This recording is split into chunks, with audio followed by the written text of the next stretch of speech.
Oh, lordy, lordy, lordy, lordy. So, I was lucky enough to receive an e-arc from NetGalley for Tomi Adeyemi's concluding novel of the Children of Blood and Bone series. Book 3 is called Children of Anguish and Anarchy. And as I did a video so many years ago for books 1 and 2, I am rounding up by doing a review of book 3. Now, I'm aware that Black-led fantasy, while no longer hidden or not celebrated as it once was, is still, however, up against titans in the fantasy genre, in the fantasy arena. Therefore, any non-positive or criticism of them hits a lot harder for the genre, for the writers like myself, who need a good one in order to allow us to thrive. That's important, and I get that. What is also important is that I feel uh, reviewers should be honest about their feelings about any book. And while I'm not going to try not to condemn uh, this book, because I'm sure it will find its readers somewhere, that reader wasn't me. And I'm really upset by that. That's the long and short. I am really upset about that. There's some books that you can almost love hate, like it's funny to not like it, or there's banter in disagreements with friends or whatever, but this one really hurt me because there was a lot to live up to from the previous book. Some people didn't love the previous book. I personally didn't hate it, or at least I don't remember hating it. But there was a lot to live up to in terms of pulling people back from what they didn't love as a sequel book, as well as rounding up all the positives that are going on in the author's life. So the first book is being turned into a film and all this kind of stuff. And it's just like, okay, I was so excited about that development. But then if those films, if they do get picked up for 2 and 3, if this third book is going to be something I'm going to have to see on screen, I'm not really feeling that. So yeah, introduction, explanation. I'm not really sure that was what that was, but let's get into it. So, Children of Anguish and Anarchy literally picks up exactly where book 2 left off. Zelly and her friends have been captured and put onto ships, and she wakes up in the midst of that, not knowing where she's going. When she wakes up, as I said, she's on a ship. Her and her other Black friends and family are on a ship, and they've been herded from their homeland, and they are being taken away by somebody not Black, someone not of color. And it's not even parallels, it's just this the slave narrative of that was for me. I'm not going to continue to say for me, because this video is my opinion, for me. If you feel differently, if anyone else feels differently, that's 100% your bag, and that's fine. All of this is for me. The slave narrative was uncalled for, it was unnecessary. I hated it. I hated it. That's it. I've never been a fan of the slave narrative, so I hated it. The chapters themselves, sorry, are quick, fast paced. There are 4 POVs: Zelly, her brother Zane or Tzain, Princess Amari, and her brother Inan. So there are 4 POVs, and we switch between these rather quickly, which helped in to be able to get through it, because you weren't necessarily stuck with one person for too long. Why that matters, though, is that this on the ship part, this on the slave ship part, this derogatory seeing your people in chains part went on for like 20, 30 chapters. Like we were just seeing the same battle from four different people's perspectives. And while that was needed in the sense of they're in different parts of the ship, so we're finding out different things, I felt like we could have left that a lot quicker, and I didn't like reading it. That's just my personal feeling on that. I did not like reading it, and it was hard for me to get through, simply because, and this is in my written review of it, we have come so far in writing black fantasy, black led fantasy, and she made what she built as magical, beautiful, glorious people and reduced them back to chattel. And that really upset me. That really upset me. Um, it really upset me. I don't know. I feel teary. It really upset me, and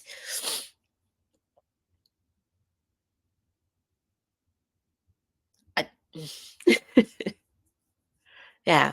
So anyway, once we get past all of that, we enter into a plot, into a direction of plot that, for me, makes absolutely no sense. The first two books, for those that have read and for those that haven't, the first two books, yes, they are fighting a common enemy, because there's, the big bad of an overruling king and then an overruling queen and an empire that is, crumbling themselves from the inside, like all that good villain stuffs, like that's fine. And we learn, obviously, the people have their magical powers gifted to them from different gods. So I call them benders because they have elemental power, but they also have like necromancy and all this kind of thing. So it was amazing seeing, a full black cast, wielding fire and air and water and earth and dreamscapes, and it was fantastic. And but the conflict was internal. They were fighting each other. There was no other coming in and taking away. There was no mention of an other. There was no implication that there was any other. And then this book completely loses everything its predecessors gave in terms of getting the country back together and all that kind of development, and literally makes the white man the villain, the oppressor. We throw in some what I believe are either Pacific Islanders or like Mayans, maybe. Again, I'm not entirely sure.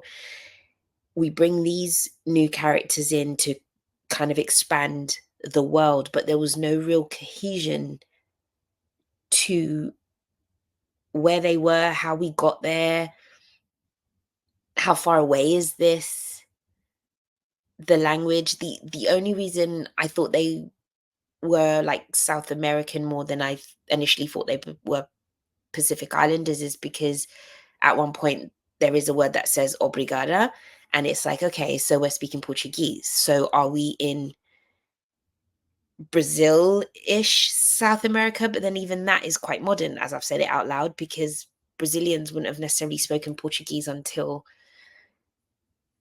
colonization from Europe. And like, oh, yeah.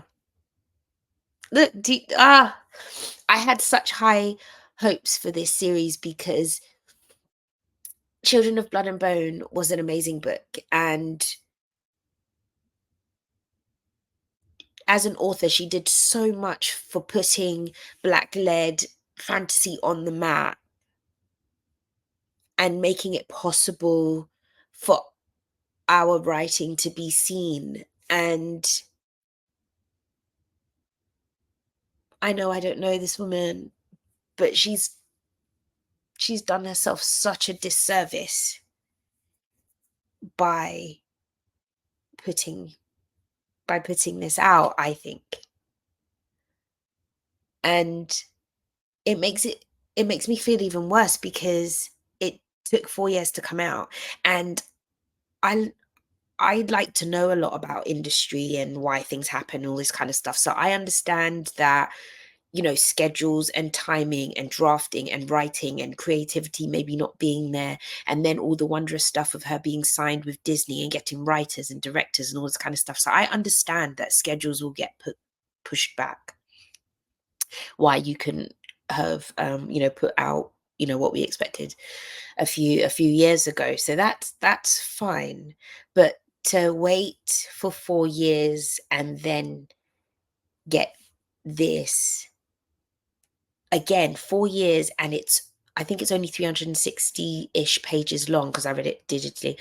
It's only 360 something pages long.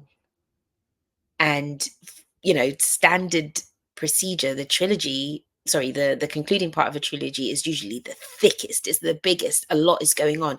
So even though it took 4 years, the oxymoron of that is that it feels rushed. It was over in 0.2 seconds. And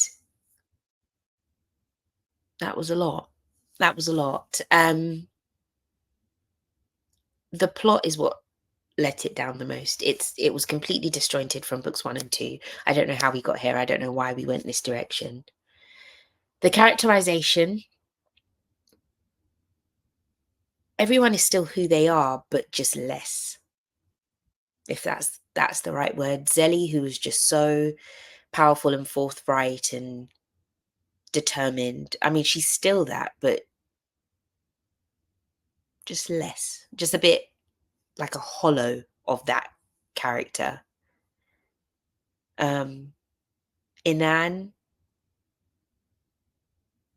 I don't think what happens to him should have happened. I don't. Amari and Tazane, I thought that would have, if we didn't get it with Zelly and Anan, then I thought we would with Amari and Tazane in terms of, the two parts of a world colliding. But then that was switched out for something more online worthy, shall we say. Perfectly valid and perfectly viable, just more, let's find another hole to put these people in, very trope led.